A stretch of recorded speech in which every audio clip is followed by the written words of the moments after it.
ಇವತ್ತು ನಾವೆಲ್ಲರೂ ಕೂಡ ಪೂಜ್ಯ ಗುರುದೇವರ ಪುಣ್ಯ ಸ್ಮರಣೆಯ ಪವಿತ್ರ ಕಾರ್ಯದಲ್ಲಿ ನಾವೆಲ್ಲ ಪಾಲ್ಗೊಂಡಿರುವಂತಹ ಅವರ ಅಗಲಿಕೆ ನಮಗೆ ಯಾವತ್ತೂ ಕೂಡ ಭರಿಸಲಾಗದಂತಹ ನೋವು ದುಃಖವನ್ನು ತಂದಿದ್ದರೂ ಕೂಡ ಅವರ ನೆನಪೇ ನನಗೆ ಒಂದು ಶಕ್ತಿಯಾಗಿ ಯಾವತ್ತೂ ಇರುವಂತಹದ್ದು. ಬಸವಣ್ಣನವರು ಒಂದು ಮಾತನ್ನು ಹೇಳ್ತಾರೆ, ಕೂಡಲ ಸಂಗಮ ದೇವನನ್ನ ಕುರಿತು, ಎನಗೆ ನಿಮ್ಮ ನೆನಹಾದಾಗಲೇ ಉದಯ, ಎನಗೆ ನಿಮ್ಮ ಮರಹಾದಾಗಲೇ ಅಸ್ತಮಾನ ಅಂತೇಳಿ. ಹಾಗೆ ನನ್ನ ಪೂಜ್ಯ ಗುರುದೇವರ ನೆನಹೇ ನನಗೆ ಯಾವಾಗಲೂ ಕೂಡ ಸೂರ್ಯೋದಯ ಇದ್ದ ಹಾಗೆ. ಅದನ್ನೇನಾದರೂ ನನಗೆ ಮರೆತರೆ ಅದೇ ನನಗೆ ಅಸ್ತಮಾನವಾಗ್ತದೆ ಹೊರತು ಬೇರೆ ಏನೂ ಇಲ್ಲ.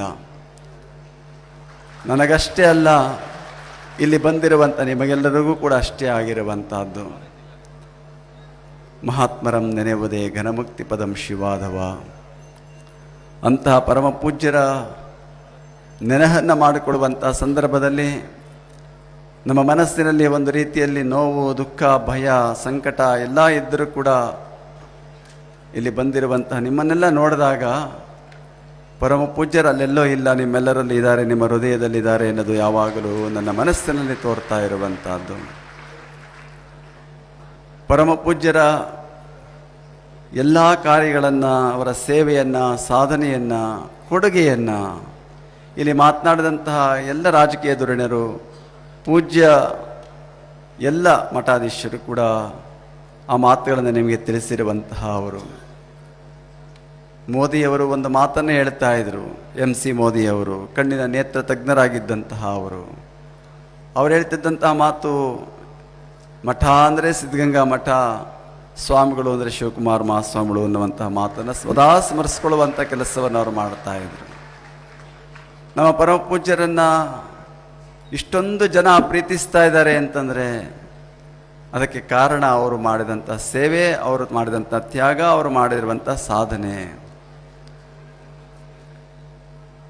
ನಮ್ಮ ಮಠದ ಸಿದ್ಧಗಂಗಾ ಮಠ ಇಷ್ಟೊಂದು ಬೆಳೆದಿದೆ ಅಂತಂದರೆ, ಇಷ್ಟೊಂದು ಎತ್ತರಕ್ಕೆ ಹೋಗಿದೆ ಅಂತಂದರೆ ಅದಕ್ಕೆಲ್ಲ ಪೂರ್ಣಕರ್ತರಾಗಿರುವಂತಹ ಅವರು ಪೂಜ್ಯ ಲಿಂಗೈಕ್ಯ ಶಿವಕುಮಾರ ಮಹಾಸ್ವಾಮಿಗಳವರು.